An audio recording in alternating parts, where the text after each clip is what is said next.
Hey folks, this is Yuri Karasawa with Japan Ball. We're a few weeks into the 2025 season now, so let's do an early power ranking of all 12 teams. But before we begin, make sure to follow me on X at Yakult Cosmopolitan. I post important highlights, news, and analysis about NPB there pretty much every day. And also don't forget to subscribe to my weekly newsletter on japanball.com. All right, let's dive right in. Please note that this is a power ranking, so it's not the direct standings. This is using recent form and trends, as well as a more holistic view of the team's overall strengths and weaknesses. With that being said, the Orix Buffaloes are the top dog right now. This is pretty hard to dispute. They're an NPB best 10-3-1 to this point, including a perfect 8-0 on the road. This is a team that won 3 straight PL pennants from 2021 to 2023, but they finished in 5th place last year, so people were down on them. But I think we're quickly learning that maybe that was just a really negative outlier season. New manager Mamoru Kishida is doing a really good job reigniting this team's fire. They had a really poor offense last year, but so far in 2025, it's been by far the best in NPB. Number 1 in pretty much every statistical category, and they're doing all this with their superstar catcher Tomoya Mori currently on the shelf injured. So it's been a lot of Yuma Tongu, Yutaro Sugimoto, Roman Ishikawa, and Ryo Ota, and those first 2 names are especially promising because Tongu is a guy that won the batting title back in 2023, but he just had a terrible 2024, and Sugimoto was the home run champion back in 2021, but just hasn't reached that same level since. So for those 2 to be clicking right now and providing the pop, 5 homers and a 295 OPS plus for Tongu, 4 homers and a 234 OPS plus for Sugimoto, that is monumental. Now, is it sustainable for this team to be 58% above league average as a team? Obviously not, but this is definitely looking like one of the better lineups in Japan again, and especially once Mori comes back, I mean, they're just going to be really good. I like their approach. They have the highest fly ball rate in the league and the second highest hard hit rate, so not afraid to swing for the fences, and it's paying off big time. Pitching, we already know, is elite. Hiroya Miyagi is the number 1 pitcher in the country. Alan Curry has done a nice job coming over from Hiroshima. Anderson Espinoza is really solid, and Shunpeita Yamashita will give them another ace-caliber arm once he returns from injury. I have the Nippon-Ham Fighters in the number 2 spot, 8-6 overall, but much like Orix, they're actually undefeated on the road at 6-0. Definitely a disappointing start at home, but that should eventually normalize, and they're playing well on both sides of the ball, in spite of them not really clicking on all cylinders yet. Kotaro Kiyomiya and Ariel Martinez are off to a cold start. Shun Mizutani has been dealing with an injury, and they're getting no production out of second base yet, but Franmil Reyes, Yuki Nomura, Chusei Manami, and Yuya Gunji, those guys have stepped up and they've done enough to put runs on the board and even lead NPB in home runs with 15. So just imagine how high this team's ceiling is when everyone is at 100% or at least close to it. I also love how Tsuyoshi Shinjo is going against tradition here with a no bunting approach, as they're the only team yet to lay down a single sacrifice. Pitching-wise, they're doing fine. Hiromi Ito is a true ace. The youngsters in Kogi Kitayama and Shoma Kanemura can keep getting better. And then the veteran lefties in Satya Yamasaki and Takayuki Kato have a high enough floor to stabilize things. Their big offseason signing of Ruyang Gulin from Taiwan is also expected to make his NPB debut later this month. So they definitely have both the high-end talent and the depth necessary to get it done all season long. Next, I do have the SoftBank Hawks. So yes, the top 3 all belong to Pacific League teams. Coming into the year, SoftBank were my clear-cut favorites to win the Japan Series, but they got off to one of the worst starts in franchise history at 1-6. Luckily for them, they have bounced back and have not dropped a game in their last 6. So now they're 500. But the issue with this lineup is that they are now missing their big 3 in Kensuke Kondo, Yuki Yanagita, and Roya Kurihara, all due to injury. That's the reigning PL MVP, a future Hall of Famer, and the best third baseman in the league. All currently out for varying amounts of time. Kondo probably through the All-Star break with back surgery. Yanagita probably until around Interleague with a leg contusion. And Kurihara is rehabbing right now, so I guess he should be back next week. But the point is, they haven't had all of these guys in the lineup at the same time yet. and they still have the second best OPS plus in NPB behind Orix. Their roster depth is just insane, so yes, I do think Hotaga Yamakawa, Ukyo Shuto, Kenta Imamiya, and Tomoya Masaki can do enough to keep them afloat for the time being. The pitching, though, it's been terrible. Can't sugarcoat it. Levon Moinello has been awesome as always, but pretty much everyone after that has been really shaky. None more so than Kohei Arihara, their right-handed ace who ate over 180 innings for them last year. He's basically been unplayable in his 3 starts so far, an 8.47 ERA. Now, Tomohisa Ozeki, Naoyuki Uesawa, and Jun Maeda have been fine in the rotation, but they're not getting a lot of strikeouts, so that's always concerning. And even the bullpen has been rough, as their big arms like Roberto Osuna, Darwinzon Hernandez, Kazuki Sugiyama, and Shuto Ogata are not really getting the job done right now. I do believe things will normalize over time, though. There's too much talent here for it not to, and Ryosuke Otsu, who's a top-of-the-rotation caliber arm, just made his season debut recently, so bad start, but things should get better. We finally get to a Central League side at number 4, the Hiroshima Carp. Currently in first place there with an 8-5-1 record, once again defying the odds with a roster on paper that really has no business sniffing the pennant, but they were very competitive last year until that disastrous September when they collapsed, and they're off to a strong start again here in 2025. A lot of teams are struggling at home so far this season, but not Hiroshima. They're 7-2, including 2 recent sweeps versus DeNA and Yomiuri, which is really what's inflated the record because they haven't been good on the road. But the Carp do tend to play a lot of home games in April and May. That's just how the scheduling works to avoid the rainy season. So building up a cushion with these home series is definitely what they need to do. And it's been the pitching staff that's really carried this team, a 1.22 ERA plus. That's number 1 in NPB. Their starters have a 1.87 ERA collectively, which is second to Orix.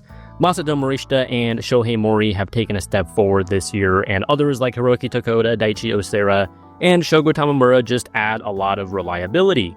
And then their relievers have a 28.5% strikeout rate, which is outrageously good. And even though they did uncharacteristically blow a few games last week, you can tell the talent is off the charts. Now, do I buy that this is an above-average offense? Not really. They're dead last in hard hit rate and have the highest ground ball rate in the league, which is not good, but as usual, there's just something about Carp baseball, something about manager Takahiro Arai that helps them produce in the clutch, as they have the 3rd best OPS in the league in high-leverage situations. Kaito Kozono has evolved, seemingly out of nowhere since that Premier 12, from a negative WAR player who was just sort of swinging at everything and slapping the ball around, to a superstar with a 418 average and 222 OPS plus. He's not striking out at all, and even though he doesn't put the ball over the fence, he is getting a lot of doubles. So this new version of Kozono does make the lineup quite a bit scarier. And then it really comes down to whether or not guys like Sandro Fabian, Shota Suakane, and Shunsuke Tamura, who are off to really good starts, can keep it up. Because if they can, then all of a sudden this lineup goes from being the worst to actually above average, or at least average, which, coupled with their solid defense and excellent pitching, will be a playoff team. Next up, a team that the Carp just swept, the Yomiuri Giants, who started out at 5-1 but are now below 500. I'm not hitting the panic button on this team yet, though. Yes, I am very worried about ace Shosei Togo coming off the worst start of his career. 10 runs in 3+ innings in Hiroshima. He's being sent down to the farm to reset his mind and work on some things, but that does thin out this rotation while he's gone.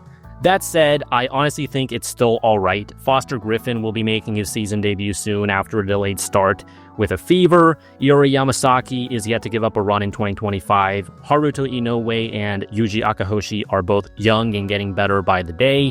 And then guys like Tatsuya Ishikawa and Masahiro Tanaka at the back, they're okay for 4 to 5 innings. Plus, they obviously have the super bullpen spearheaded by Taisei and Rydel Martinez if they can just get a lead late into the game. Which takes us to the hitting, which has been very good, but also top-heavy. Kazuma Okamoto is probably the best hitter in Japan right now. Trey Cabbage and Takuya Kai, 2 of their free agent signings, are off to great starts, and Naoki Yoshikawa is doing a really nice job in the 3-hole. But after that, there are problems. Their depth with Yoshihiro Maru injured is pretty much non-existent. Guys like Gakuto Wakabayashi and Raito Nakayama are just not everyday players at this point.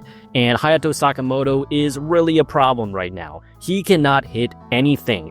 Obviously, you're going to give a future Hall of Famer like him the benefit of the doubt, but they're going to need a lot more from him eventually, because when Cabbage and Kai come back down to earth, Sakamoto and Elier Hernandez need to step it up. The Hanshin Tigers come in at number 6, currently sitting at 500, so I think this is a good spot for them. They got that huge sweep on the road against the Giants last weekend that really helped kickstart their season, but they really aren't doing well offensively right now. Yes, Teruraki Sato has the CL lead in homers with 4, but he's also hitting 191 with a 43% strikeout rate. That's just the kind of hitter he is, though, so you have to live with it. And then there are other stars like Koji Chikamoto, Shota Morishita, and Yusuke Oyama. They've been okay, but not up to their usual standards yet. Luckily, they can always rely on that pitching. Shoki Murakami is back to 2023 MVP form. He is commanding the ball really well and looks like an ace. Hiroto Saiki, meanwhile, is up a tick on his fastball, looking electric, so that is just a great 1-2 punch for them. We'll have to see how some of the newcomers to the rotation, John Duplantier, Ren Tomida, Keito Mombitsu, those guys hold up, but Haruto Takahashi and Kotaro Otake will come back soon, so they have a lot of depth. Bullpen is also really solid for the most part, though Javi Guerra and Taisei Kudo haven't been able to find the strike zone consistently, which unfortunately eliminates the bite that those flamethrowers are supposed to offer. Overall, though, I do think Hanshin's pitching is really, really good. It's just a matter of whether or not the offense can pick it up. Getting the bottom half of the ranking started, it's the defending champion DeNA BayStars, who are also 500.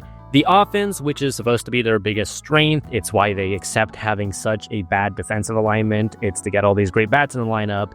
That is yet to get up and running. Shugo Maki is obviously hitting because, of course, he is the best player on this team, one of the best players in the league. Average over 300, OPS over 900, strikeout rate in the 10% range. That's just what he does. But nobody else is really slugging at all. Toshiro Miyazaki and Keita Tsuno, they're getting their singles, but that's basically been it. Tyler Austin, superstar caliber bat, a bit banged up as usual. He's taking his walks, but no homers yet.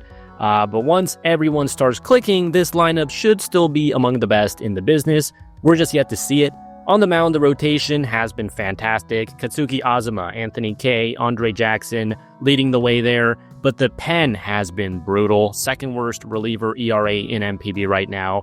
Big part of that is that their closer, Kohei Marihara, is injured. Taisei Irie, Hiromu Issei, and Yasuaki Yamasaki has been fine in his place. Irie, I actually think, is pretty electric. He can run the fastball up to the upper 90s, but basically everyone else has struggled, so I wouldn't say that a good bullpen is an absolute must-have win condition for this team. It's really not. They showed that last year in the playoffs. They were able to piece things together.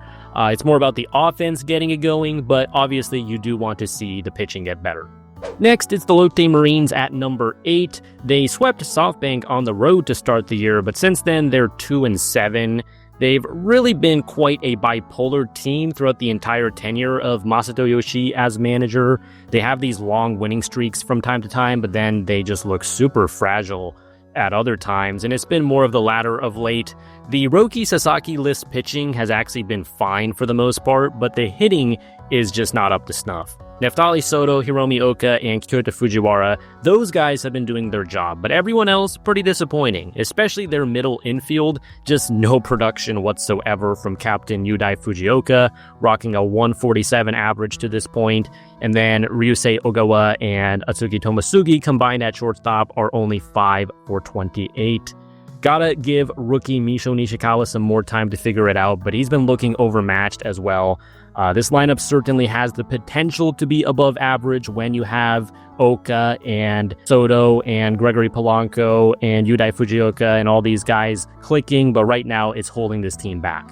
The Yakult Swallows are in at number 9. They've had quite a few rainouts lately, so only 11 games played, which is the fewest in NPB, but they are actually 500 despite having a pretty bad run differential, and obviously they've been without two of their big superstars, Munetaka Murakami and Yasutaka Shiomi. However, this offense has just not been it. Egoro Mogi is their only everyday hitter with an OPS plus above 100 right now.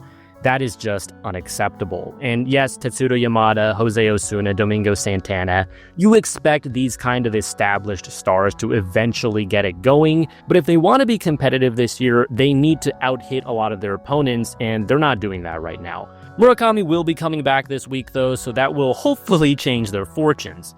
Pitching has actually been holding up so far. Veteran Yasuhiro Ogawa had a complete game shutout. Keiji Takahashi has looked really good. Peter Lambert's been alright, and Yasunobu Okugawa's stuff is trending up, which is a good sign. Eventually, you throw Pedro Avila and Yuto Nakamura into the rotation as well, and they might actually be okay there, like at least better than expected. Also, rookie Kota Shoji has been unhittable out of the pen so far. No runs in 5 innings with 9 strikeouts. Mike Bowman should be good for them as well when he comes back from injury. So we are seeing some promising developments with the Swallows' arms. The Seibu Lions come in at number 10, worst team in NPB last year, but looking much more competitive so far in 2025, though they actually started all right last year as well, so it's too early to say. But the story for this team so far has been Seiya Watanabe, their second round pick last year, just absolutely killing it with an NPB best 429 average to go with a 955 OPS. Low strikeout rate as well, so he's putting the ball in play a lot. Not too much in the way of extra bases yet, but definitely the Rookie of the Year frontrunner thus far.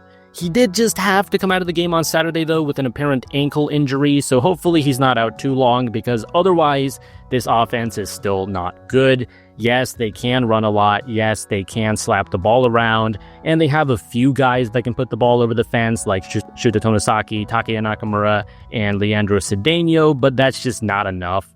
And their second basemen have combined for a league worst 250 OPS so far, meaning that moving Tonosaki to third base, that move has not really paid off yet. The pitching is pretty much the same as last year. Tatsuya Imai and Chihiro Sumida are amazing. Eventually, Natsuki Takeuchi, the reigning Rookie of the Year, will return, and they have themselves a nice big three. Plus, prospect Shinya Sugai looked really good in his first start, but it does thin out after that, and the bullpen has quite frankly been terrible. You have Kaima Taira, Trey Wingenter, and Hiroshi Kaino who can all hit 98 to 99 miles per hour consistently, but that's basically all they have.